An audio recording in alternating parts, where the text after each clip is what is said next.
Welcome, World Ablaze listeners, and I have special guest Joe Walsh, former congressman. As you've said, from Tea Party to Democrat Party. I'm glad you're here, by the way, because I think you're the person to talk to, given the state of America right now and what's been happening, and given your experience. I've heard you plenty of times. I heard your own podcast, talking about renewing our social contract. I've heard you as a guest on other people's podcasts. I've heard you on Piers Morgan. And I got to say that on your own show, you're extremely fiery, but you're also very respectful when you're a guest on other people's shows, which says a lot about your maturity, by the way, as a person, and being able to talk about things that even you don't agree with, which is awesome. So, Joe, let me start here. And I know you're probably tired of saying this, but let's get a little background real quick, because you've explained it many times, but my audience may not have heard it. Why? Why did you go to the Democrat side? What was your journey that led you there?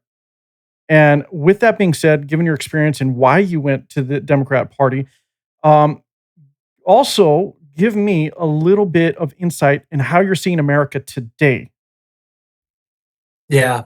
And George, by the way, great to be with you, my friend. I appreciate your time. Look, I could be wrong. I could be an idiot. I could be way off base. I think my former political party is an authoritarian embracing cult. I believe it's a real fucking threat to this country we all love. So when Trump won last November, and I'd been an independent for 5 years, I left the Republican Party after my crazy Republican primary challenge to Trump. But after Trump won in November, last November, I realized that I got to try to do more to defeat my former political party. I may not be a Democrat on most of the policy issues, but the Democratic Party needs to get their fucking act together. And so I thought if I could jump in and be part of the party and help them get their act together, like I spend a lot of my time going on CNN and MSNBC and yelling about Trump, and I write about Trump. I don't want to fucking do the next 4 years doing that. I don't want to be a commentator. I want to be in the political fight. We've got two parties. That party right there, my new party, is the only thing that can beat my former party. So I thought if I could get in and help that party become a bigger tent, because I'm no hardcore progressive, as you know, and help that party learn how to fucking fight, and maybe help others like me become Democrats now, then we could better help defeat Trump and what my former party is. That's principally why I did it. Otherwise, I just would have stayed a homeless independent. I think you represent a lot of people, even people that consider themselves still conservative, don't necessarily feel fully aligned with the Republican Party. I myself am kind of shifting that way. I'm a conservative, by the way, but at the same time, not sure where we're going. Can I ask you this? Have you seen the Republican Party in general on this path before Trump, or did it all start with Trump as president in 2016? No, that's a great question, George. And I've said repeatedly, you know what I think about Trump. Yeah, Trump I've heard. Didn't start this. The country's at each other's throats. Right. We're dangerously divided. Our fucking politics sucks. Our political system is broken. I was saying that when I was in Congress 12 years ago, way before Trump. So Trump's a response to that. I mean, if you think about it, only a really broken political system could elect somebody as horrible as that. So, I mean, he's made everything worse, and he's made us more divisive. He's increasing the divide and the hate and all of that. But no, he's the ugly product of a broken political system. When I was part of the Tea Party many moons ago, I could see that MAGA, the Tea Party became MAGA, and that's when I got off the train. But I could see those threads there. And when the Tea Party, when we didn't deliver, then those folks got pissed off and they turned to Trump, and he tapped into that anger. But yeah, I could see it brewing for a while. I wish I'd done more to address it early. I think you're right about Trump. Like when he came on the scene, I believe it was already headed that way. And what made him popular is he was kind of saying what people were thinking, but here we are now, and people are starting to question his solutions. I like some of the stuff he's done. I'm not on board with everything, though. I mean, I do think so. It's like he represents a certain part of America right now and how they feel. But even people who voted him in are starting to say, okay, where's this train going? Like, what is happening? Can I ask you this, Joe, from your experience, what do you think was broken? Like, can you define that, or is it too complex to really put your thumb on? No, George, that's a good question, man. And understand, like, I don't know anybody, maybe you do, I don't know anybody who's taken the same road I took. Like, I come from the Tea Party, and now I'm a Democrat. I come from the MAGA base. Most of the never Trumpers who you and I know, they were rhinos. They were moderate, squishy Republicans to begin with. Right. I used to fight those guys. I'm like the only never Trumper who literally comes from the MAGA base. So I understood why my voters, my supporters, my audience embraced that guy, because he was an outsider and he promised disruption. Fuck, I wanted disruption. When I went to DC as part of the Tea Party wave, I was a disruptor. I think both political parties suck. I've been saying this for a long time. I wish we had 3 parties, 4 parties, 5 parties. I think the way we vote is fucked up. Gerrymandering sucks. We've got elites in the media and elites in the political establishment who've forgotten about regular people. All of that Trump tapped into was the shit I was talking about before Trump. And so I saw the need for Trump. I voted for Trump in 2016. I didn't pay enough attention to him. I really didn't. I didn't take him seriously. But I voted for him because my people voted for him. And I knew why they voted for him. Because they wanted somebody to blow it up, tear it down, drain the swamp, all of that. Our politics was no longer meeting the needs of regular folk. Now, disruption, George, I think is good. You probably think it's good. I think, business needs disruption. Absolutely. Politics needs disruption regularly. So I'm a disruptor. But there are good disruptors and bad disruptors. It turns out Trump's an evil disruptor. Like, I know why people support him, but you got a guy who lies every fucking time he opens his mouth. And I could go on and on and on. So eventually he's just a bad disruptor, but they clung to him. Do you disagree with everything that Trump has done, though? I'm not trying to make that a loaded question, but just, what do you think? You know what, George? That's a great question that nobody's asked me in a while. Really? Yeah. People would ask me that question like up until the 2020 election, and then they'd stop. Huh. Yeah. And I'm trying to think. I haven't thought about that in a while. Yeah. Obviously, that's a really good question. When you look at policy, shit he's done, and I don't know where you are politically. I'm generally kind of a free market, libertarian, keep the government out of my life kind of guy. Right. That's what I am, which is why I was always a Republican, because I always believed the Republicans generally stood for a more limited government. At least that was that my way, philosophy. Right? Yeah. The Democrats obviously didn't. They liked a bigger government. I would argue now what this Republican Party has become, it's a big government party on the right. So now we've got a big government party on the left and a big government party on the right. But there's shit Trump's done that I would support. I'm off the charts pro-Israel. I don't think Trump really gives a fuck about Israel, but he's acting more pro-Israel. Support that.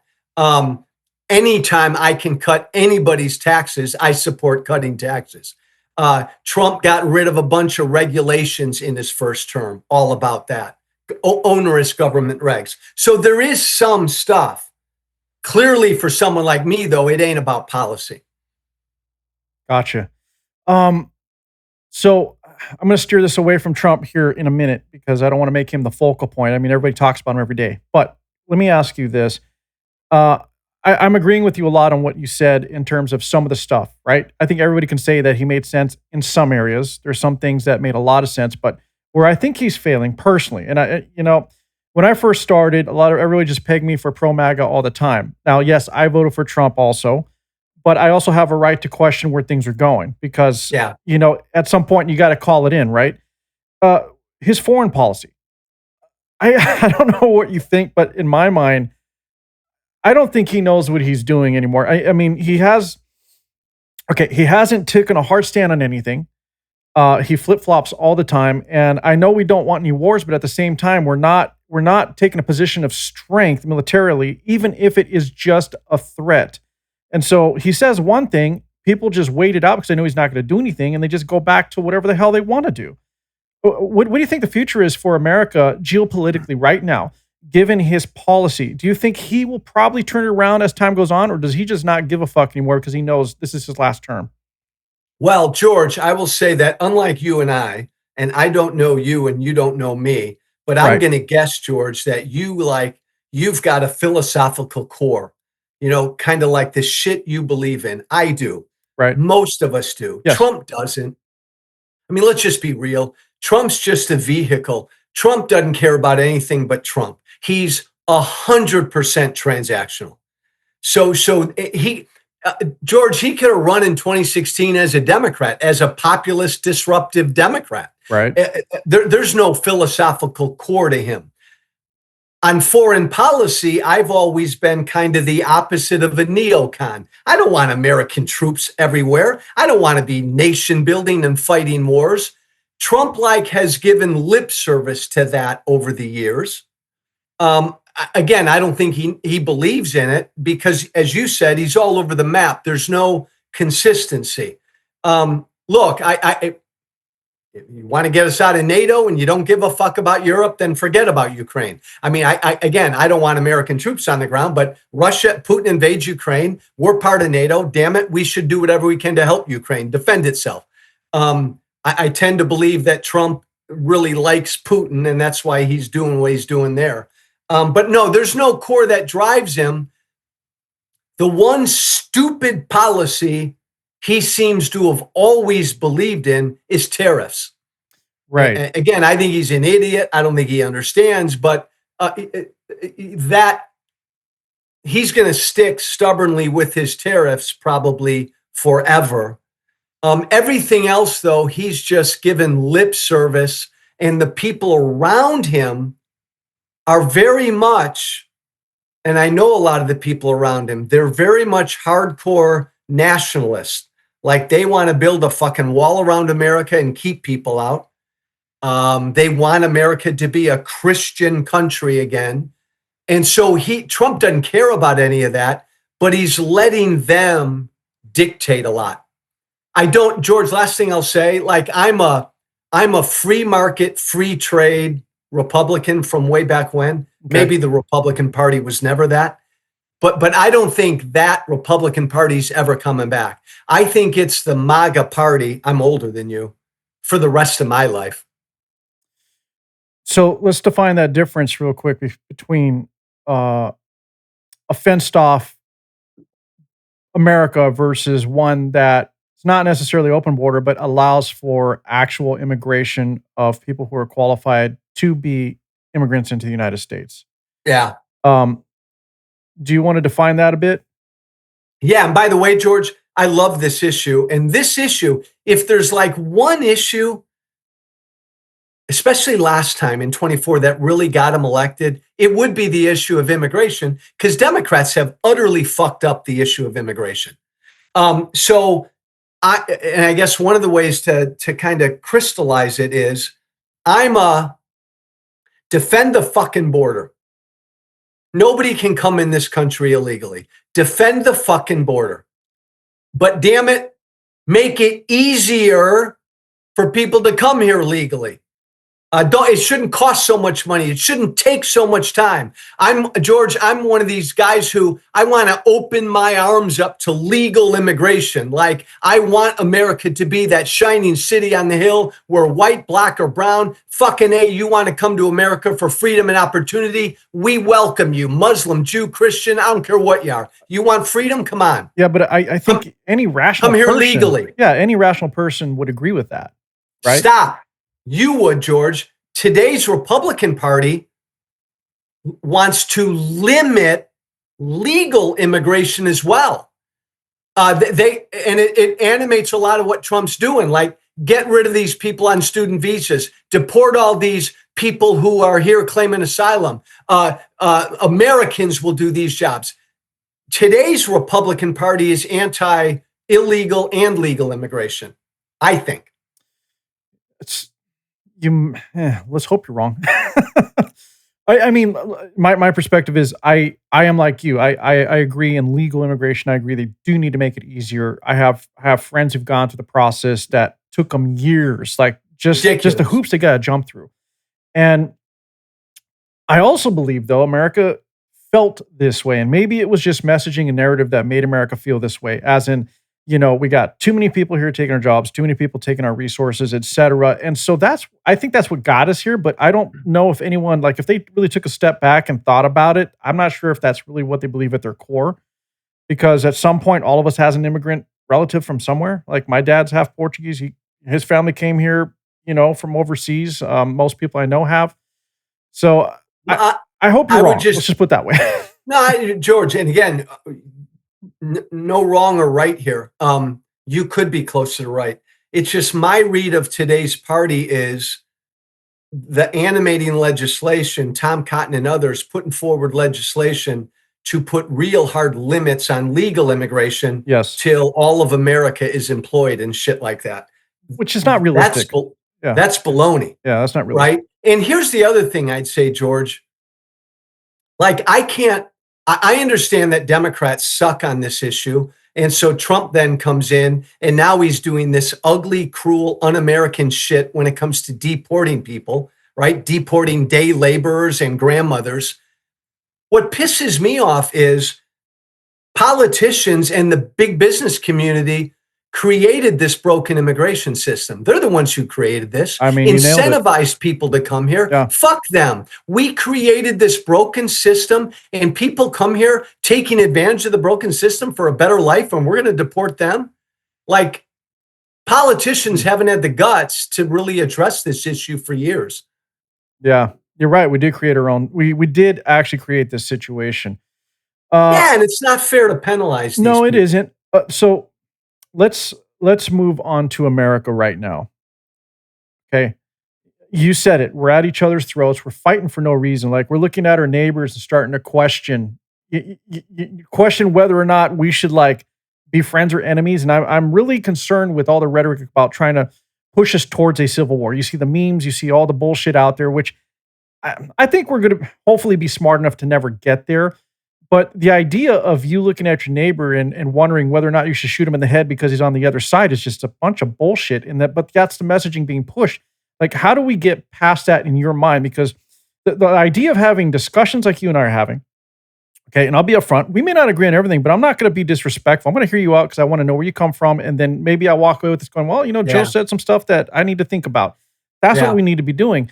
But how do we get past, filtering through the narratives, the messaging, the social media, all the bullshit that's keeping people trapped into this, like, bubble of thought process to where we need to be enemies and be so hard right and left? Because, I mean, fuck, Joe, we live in the gray most of the time. Let's just be honest. It's not always black and white. So what in your mind can we do to move past this?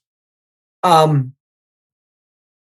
George, that will be the most important thing you'll ask me in our conversation, because you know what I think about Trump and what I think about, I don't care who the president is. If most Americans stay on this road where we hate the person we disagree with, then democracy, this thing's done, period. Right. I actually think we're at a point where we as a people have to decide, as Marjorie Taylor Greene said a few weeks ago, do we want to stay together or do you want to have a nice, peaceful divorce? George, 12 years ago, would hold town halls when I was in Congress, and I would say then, before Trump, I don't know. Our founders gave us a great thing, but you know what? Our founders also thought every few generations, you may have to shed some blood if you want to keep this thing together. So I don't know if this thing can stay together. What's it going to take? Marriage counseling one last time, therapy one fucking last time. And I got a great perspective because I used to be a dick. I used to be the proverbial political asshole. 7 or 8 years ago, well, you and I might have agreed on a lot, but if you and I disagreed, I'd have been an absolute jerk in a conversation like this. I went to DC to go to war. Right. Anybody who disagreed with me, get out of my fucking way. I woke up, I saw the light, and I realized that wasn't helping. So now I'm trying to help heal the divide. But it comes to doing what you and I are doing here. Most Americans don't do this. You said it. We all live in our bubbles. We talk to people who think like us. Until we can get to a point where you and I disagree, but I don't want you dead, Right. or I don't want you destroyed, Exactly. then we're done. And right now we're at that point. Our politics incentivizes us to be there. Media and social media drive us there. But ultimately, it's on us, George, to turn it around. You know what's ridiculous, Joe, is if you think about this as human beings, just our experiences, how we live, brought up, our environment, everything is always going to have an influence on us and how we see things. We're always going to have differences, but they shouldn't be to the point where we have to pick a side, like so hard right, hard left. Like to me, that's just ridiculous. It doesn't make any sense to me because now it's like people are now calling, up on the rooftops, shouting down at the crowd saying, no, you have to pick a side. It's either us or them. And we're back to this us or them mentality, which is bullshit. Now, I'm going to ask you this, and if you don't want to talk about it, fine, because you've made a lot of comments about what happened regarding Charlie Kirk. I don't want to go too deep in the actual act. We all saw it, but what I want to get into is what I was surprised by.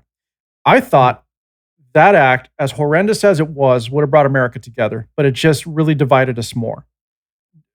What are your thoughts on that, Joe? Why did we separate and become more, more nasty and more like enemies than actual brothers and sisters, and just saying, damn, that was wrong. I don't know how we got here. We need to get our shit together. What do you think of the situation after that event? So I 100% blame Trump and the right for this. Okay. By far. And then let me say, and then fire back at me. Sure. I knew Charlie Kirk well. He was like a political son to me. We were tied at the hip for years. Then we went our separate ways when Trump came along.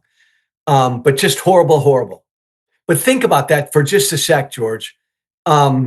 This major MAGA influencer is assassinated in cold blood because of what he believed. It was a political act of violence. Yes. Any president of the United States would have gone on TV that night and looked at the fucking TV camera and said, country, chill. A timeout for everybody. Political violence is wrong, whether it's coming from the left or the right. Stand down. We got to quit hating on each other. We got to come together. Unify, bring us together.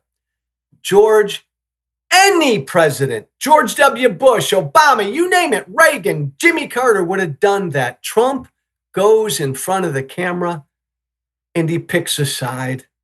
He went in front of the camera that night on TV and he attacked the left. By the way, before we knew anything about the shooter, but he didn't. He came out and he did what he always does. I'm the president, he said, of this half of the country. Again, he's a despicable human being. The second thing, George, is, and maybe you disagree with me here. Most of my former friends and colleagues on the right, I believe they want a religious holy war. And the minute Charlie was assassinated, they right away said they did it. They did it. War on the left, war on the left, time for a holy war. We're good, they're evil. Right away, they went down that road. Instead of some 22-year-old guy did this. And I think I've had enough conversations with them over the years. They want this good versus evil kind of battle. The right does. I don't disagree with you on how Trump addressed the situation at all. As a president, that was the opportunity to keep people together and keep the country on track. As far as everything else you said, I'm not saying you're wrong either. Everything's a matter of perspective. I think a lot of Yeah. people felt and automatically blamed the shooter for being ultra left, far left, whatever, because up to that point, we were already being separated and told to hate each other. And so when that happened, automatically it's my team versus your team. Hey, you took a shot at us, you killed our guy. It's you. You're to blame. What reality is, and I'm probably wrong, what I see is we both fed this fire on both sides. And only because it became a tit for tat type of game that everyone's playing. Everybody wants to win points so they can stay in power and control, which is bullshit. And the big problem there is, like you said earlier, is literally the two-party system we have. Like, we don't have enough representation, and people are forced to be checked into a certain box. They're being forced to take a side and position based on the only two damn options they have, which is creating the situation we're in. So, unfortunately, sure, some of the things they said about the shooter came out to be true, but correctly, what you said is they should have just identified it as, hey, this guy, some identified male, 22-year-old, whatever, committed this heinous act. We shouldn't have read into anything until we had all the details. So yeah, there was bias there, and yes, they kind of led the crowd to believe what they wanted to believe, regardless of whatever happened later. But we also got to all admit that we both sides is what I'm saying. We both got us to this point, unfortunately. Yeah, no, this is a both sides problem. Now, the data is really clear on this.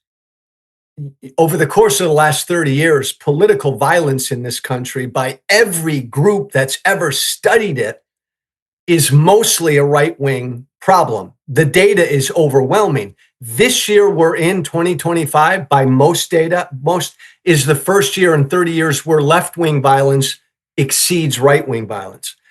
But like, when Charlie was assassinated, there were idiots on the left who celebrated it.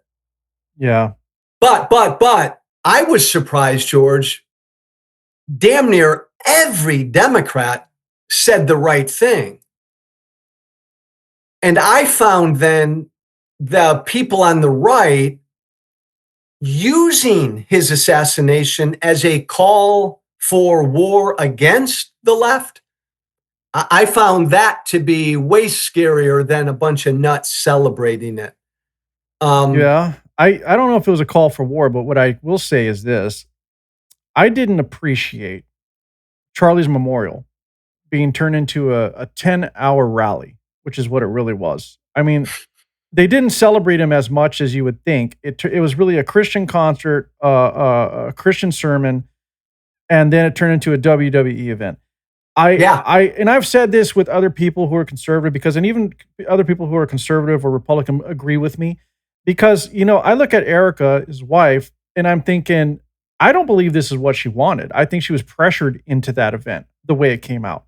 Personally, I don't know her, but the way it looks from the outside, from the outside looking in, it was very strange that they would take this as an opportunity to turn it into a rally, when it really should have just been a celebration and a remembrance. Agreed. Spot on, George. And again, you may disagree with me. I agree with what you just said, but I think the reason for that was this has been a real catalyst in the right's Christian nationalist movement. Explain that for me, because this has really let them on fire, and they've used this horrible act to advance kind of their cause. That, I mean, look at the reaction to the initial reaction right out of the gate to the guy who drove the truck into that Mormon church in Michigan, started firing. Yes. Right away, the right said another attack on Christianity. Turns out the guy's probably a Trump supporter who had a thing. He was pissed, didn't like Mormonism. But again, it's reflexively, this is a war against Christianity. We got to stop that. I don't know if the guy was a Trump supporter in terms of the attack on the Mormon church, but what I can say is you're right. We do jump to conclusions way too quickly. And we all do it. Yeah, we really do. When there's a mass shooting, half the country prays it's a Muslim, half the country prays it's a white supremacist. Damn near everybody does it. Yeah, I don't disagree with you. So as far as that goes, though, it's like, explain to me more what this is about. Everybody's saying it's all about Christian nationalism. I mean, we've heard this before, but it's really been ramping up. Is there truth? Is there really teeth behind this? Or I mean, what's your thoughts on that? Like, why is this being called Christian nationalism? Because I don't know if it really represents everybody.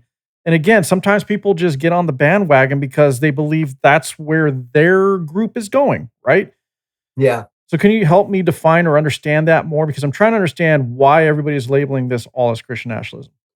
Um, it's the belief that instead of a secular country like what we have now, where religion and the state are separate, Yep. and you're free to exercise your religion and be whatever, there's a movement called Christian nationalism that wants America to be officially designated a Christian nation, not indifferent than many of the Islamist nations that are out there in the Middle East. It's anathema to what America is, right? I, most any reasonable person could and should say that. I would argue that this is a really powerful animating force within MAGA. And I would argue that MAGA is the major animating force in the Republican Party. Um, uh, the vast majority of the Christian evangelical movement is either Christian nationalist or adjacent. I'm Christian, born and raised Roman Catholic. I don't want America to be a fucking Christian nation, Muslim nation, anything. I want it to be a free nation. But Charlie Kirk was a Christian nationalist. Mike Johnson, the Speaker of the House, has publicly spoken to this. Whereas when I was in Congress, a number of my Republican colleagues would privately talk about this, never dare say it publicly. They've gained in strength and courage over the years. So now they openly talk about it. They want to go back to when America was mostly a white Christian nation, blah, blah, blah. To me, it's scary. It's because it's antithetical to what America should be. But I think it's a really powerful force in today's Republican Party. J.D. Vance subscribes to this. Hmm. Well, the reason I ask you that is because in my conversations with people that I know and other guests, most people who are even conservative don't see it that way or don't believe that, for example. And I'm not saying it's not there. That's why I asked you to define it because I personally I don't see it, but maybe I'm just blind, maybe, or I'm not looking for it. I have no idea.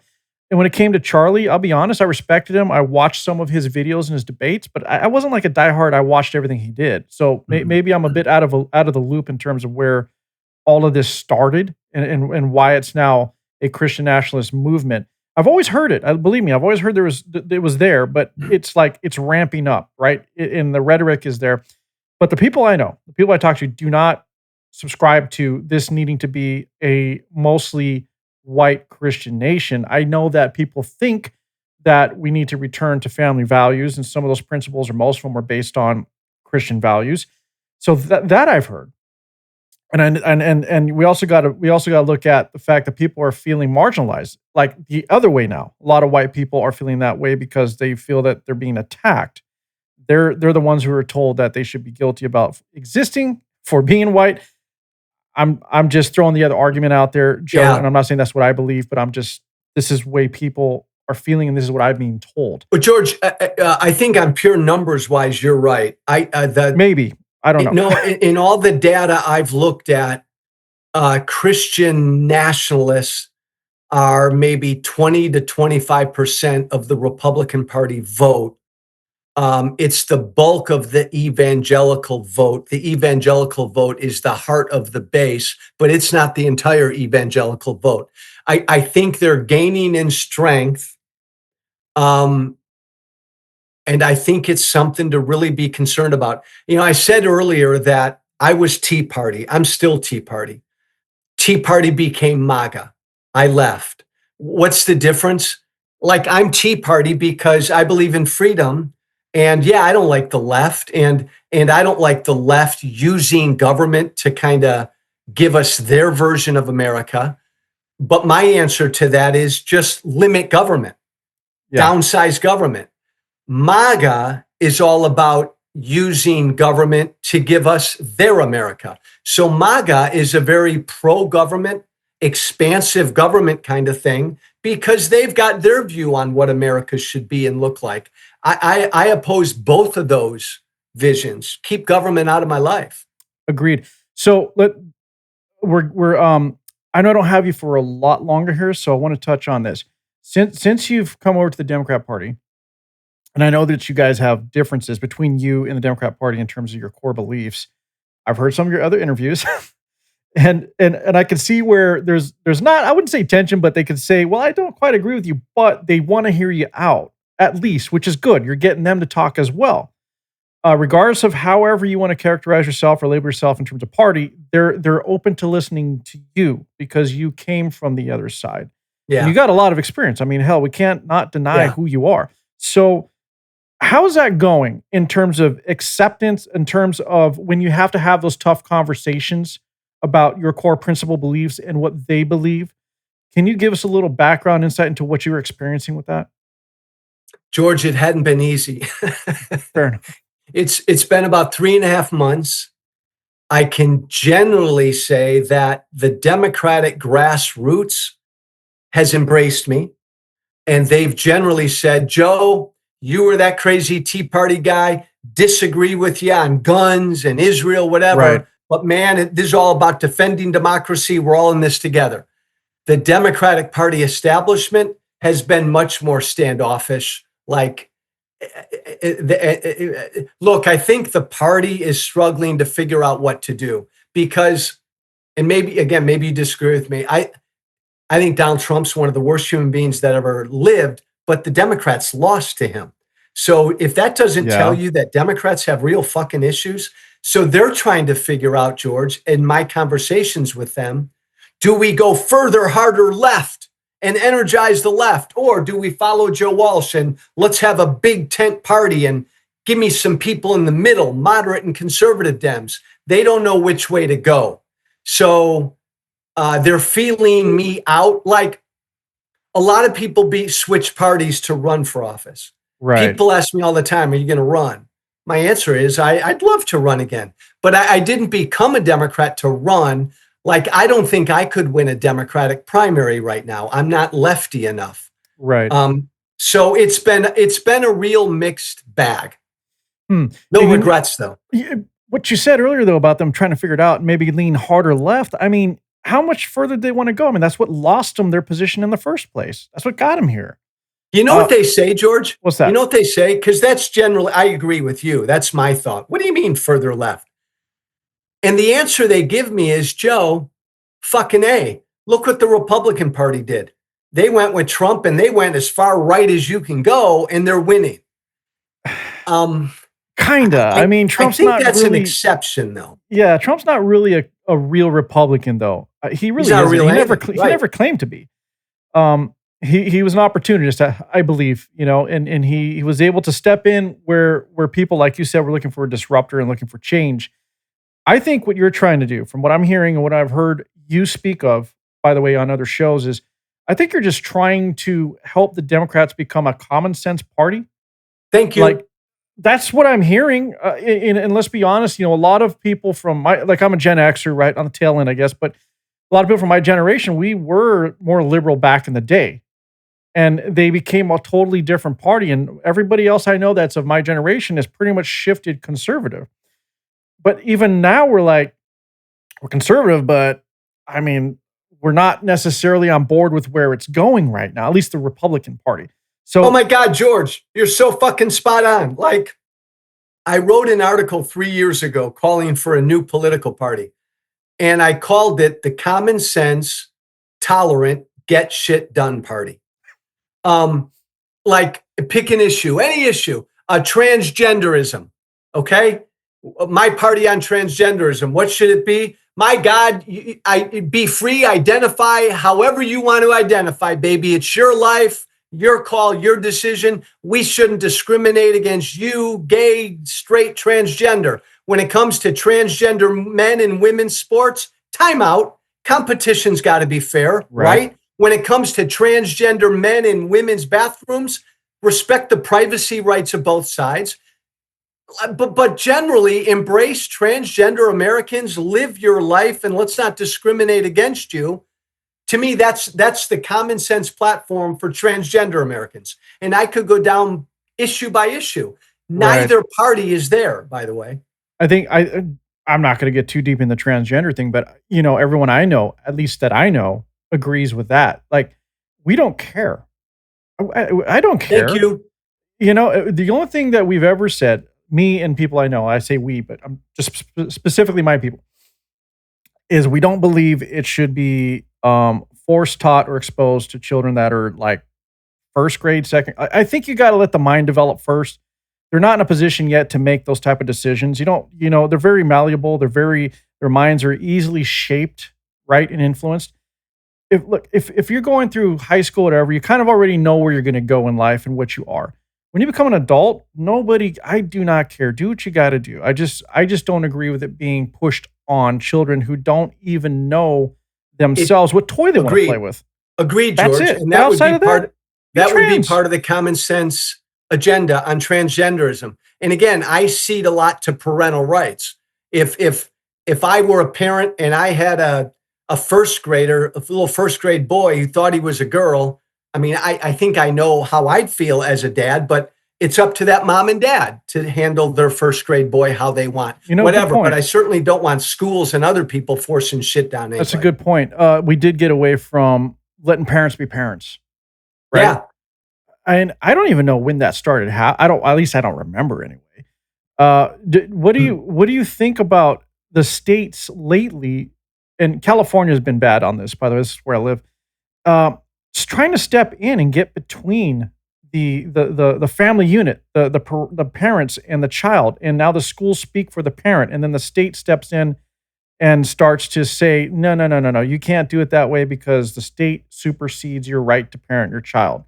I know I may be sounding extreme, but I'm just trying to throw some examples George, out there. I'm with you, brother. This is where I've always been, right there with you. And this has always typically been the province of the left, interfering with parental rights. I'm a big school choice person. I think a parent should decide where their kid goes to school, and the taxpayer money should follow it.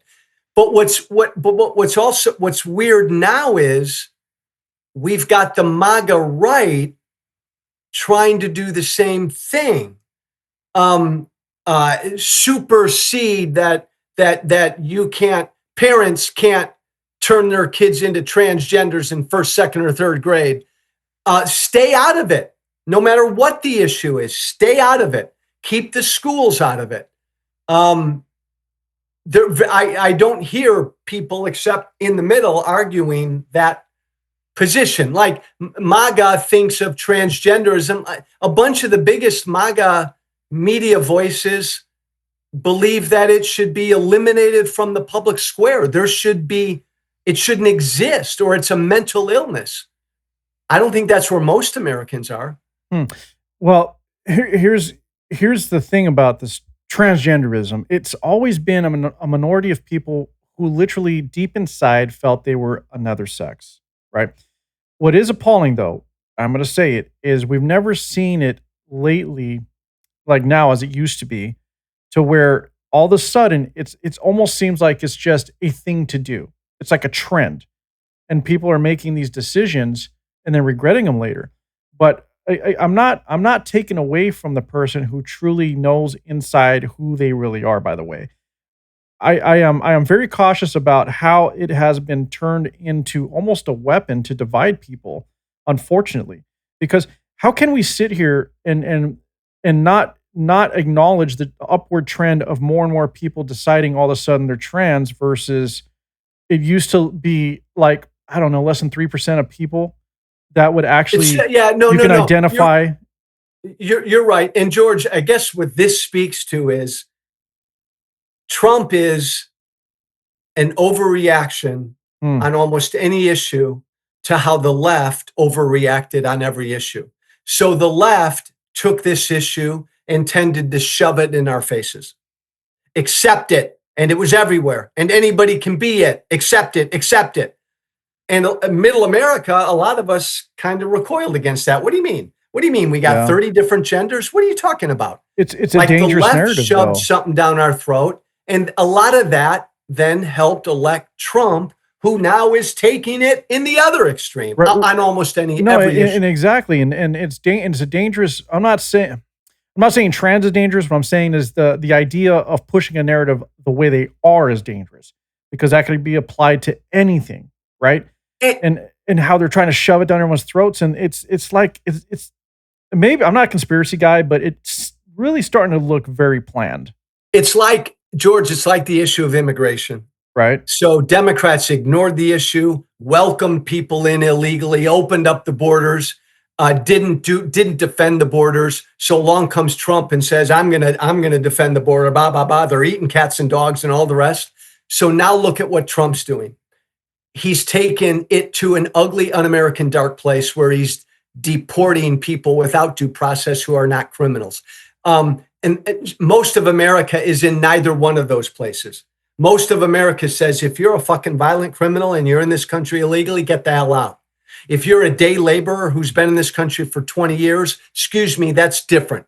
You're part of a broken system. If you were brought here as a kid, okay, there's got to be a solution instead of deporting you to another country without any due process. Right. So now we're living the other extreme on immigration. So what we're seeing are both overcorrections and overreactions. Bingo.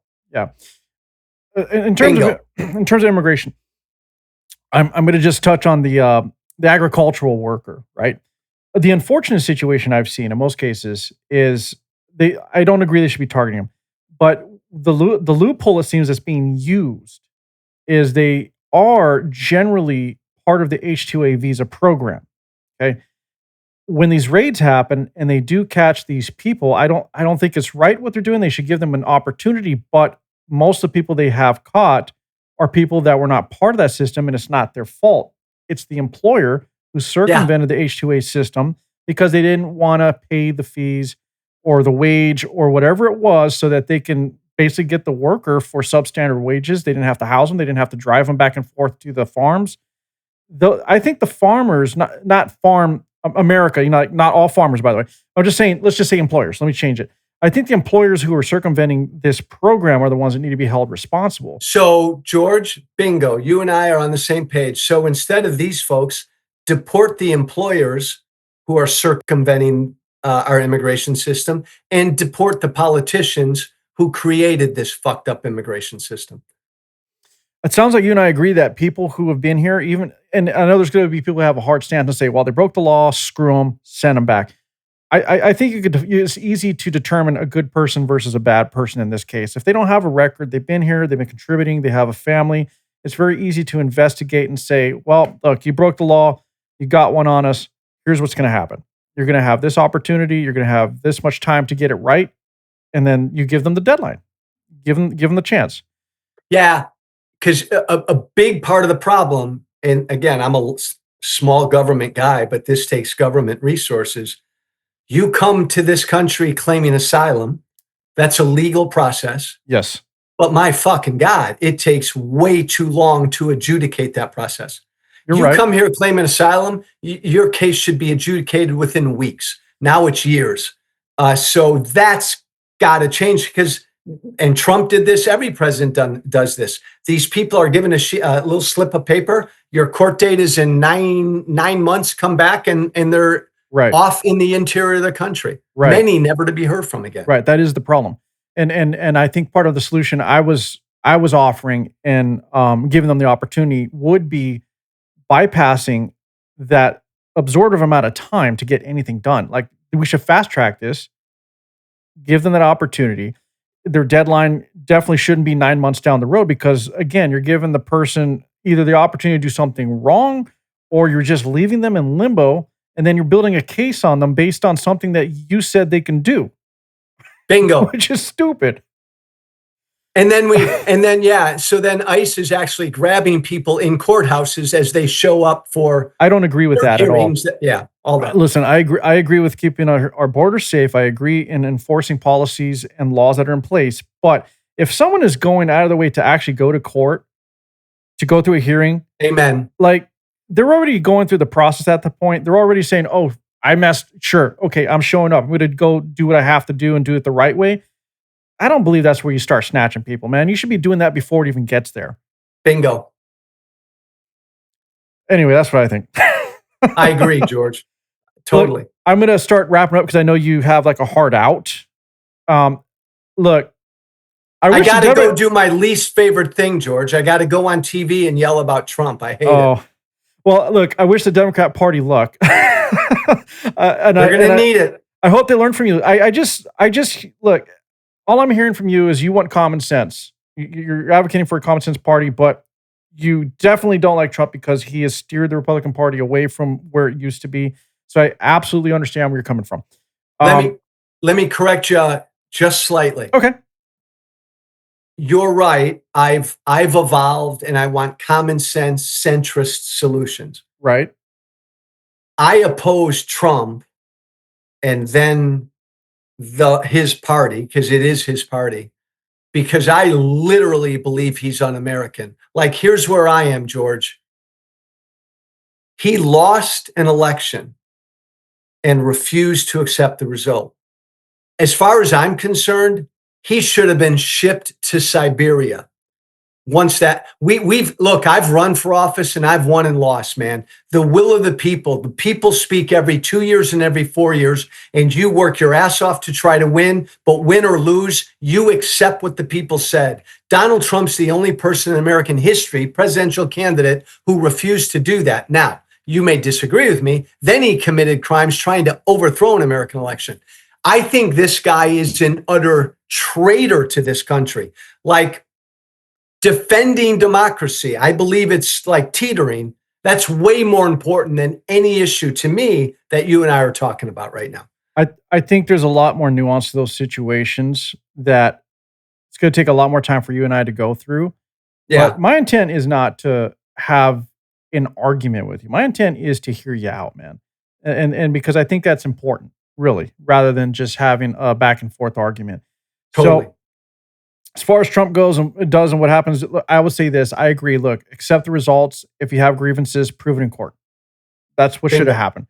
Yeah. That's not what happened. As far as J6 goes, I have my opinions, but we can talk about that another day. Cool.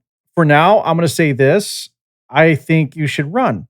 Why not Joe Walsh for 2028? You make sense, regardless if you're with the Democrat Party or not. I think you're coming from a perspective that really does represent more of how people feel right now. I really do. So I'm not going to bullshit you. I'm thinking about it. I could never run as a Republican because I could never win a Republican primary, obviously. I've thought about it as a Democrat. I don't know that the Democratic Party is going to move in my direction. I'd love to, if I had $1 gazillion, I'd run as a well-funded independent. Yeah. Because I think you're right that most Americans are where I am. You and I are. I think so. Well, look, put your hat in the ring anyway, because worst case, regardless, I think you'll get people thinking. And I think you would be that disruptor that people need. Agree. Really totally agree. All right, sir. I'm going to let you go because it is that time for you. Love to have you back. And please, let's stay in touch. And appreciate it. Hey, do me a favor, jerk. Yes, all you got to do is ask. I'll come back. No worries. I appreciate it. Thank you, Joe. Thanks, George. Awesome. Your content, hold your breath and feel the tension. Devils hide behind redemption. Honesty is a one-way gate to hell.